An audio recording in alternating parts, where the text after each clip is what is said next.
आज म आउट भएको मात्रै हो, हारेको होइन। मैले जितेको छु धेरै कुराहरू। सकियो the voice of Nepal season 6 को ब्लाइन्ड ब्याटल र नकआउट राउन्ड लाइभ सोमा भोटिङ चल्दै। यसपालिको सिजन कसले अनि कुन टिमले जित्न सफल होला, कसको छ सम्भावना, तपाईँहरूको भोट कसलाई?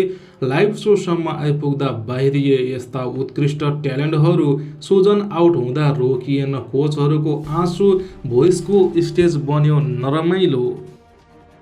दर्शकहरू, यति बेला the voice of Nepal season 6 को लाइभ सो चलिरहेको छ। यहाँसम्म आइपुग्दा थुप्रै प्रतिभाहरूको प्रस्तुति हेरिसकेका छौँ। यहाँसम्म आइपुग्दा धेरैजना आउट पनि भइसकेका छन्। आउट हुँदै गर्दा केहीले भने राम्रो छाप छोड्न सफल भएका छन्, जसमध्ये एक हुन् सुजन खड्का।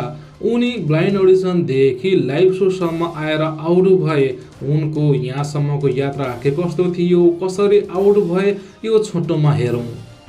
मेरो मालिक तिमी कहीँ छौ भने त्यो मन छाडे मै चङलाई जल पनि छाडे त्यसलाई हावासँग बगो भन्छ विदेश जाने मायाले तिमीलाई। पहिले मैले धेरै ढोकाहरू ढकढकाएँ थिएँ, कुनै पनि ढोका खुलेको थिएन। भोइस अफ नेपालले ढोका खोलिदिनु भयो। यी हुन् सुजन खड्का। ब्लाइन्ड अडिसनमा गजबको प्रस्तुति दिएर 4 कुर्सी घुमाउँदै टिम उदयमा गएका थिए। विभिन्न चरण पार गर्दै भोटिङ राउन्डसम्म आइपुगेका थिए। उनी टप 10 सम्म पुगेर प्रशस्त भोट नहुँदा आउट हुन पुगेका थिए। तर उनी आउट हुँदै गर्दा माहौल निकै नरमाइलो बनेको थियो।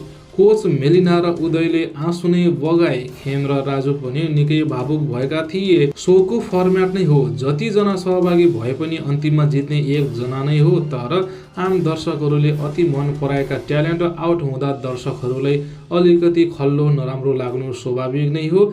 यो शनिबारदेखि 4 टिमबाट अब 2-2 जना ट्यालेन्ट मात्रै बाँकी रहनेछन्। भोटिङ राउन्ड पनि चलिरहनेछ। दर्शकहरू, यसपालिको सिजन कसले अनि कुन टिमले जित्ला जस्तो तपाईँहरूलाई लागिरहेको छ? कसलाई भोट गरिराख्नु भएको छ त? कुन टिमलाई, कुन ट्यालेन्टलाई जिताउन चाहनु भएको छ? पक्कै पनि कमेन्ट गर्नुहोला। यस्तै भोइस अफ नेपाल सिजन 6 सँग सम्बन्धित अरू नयाँ भिडियोको साथमा हाम्रो भेट हुने नै छ।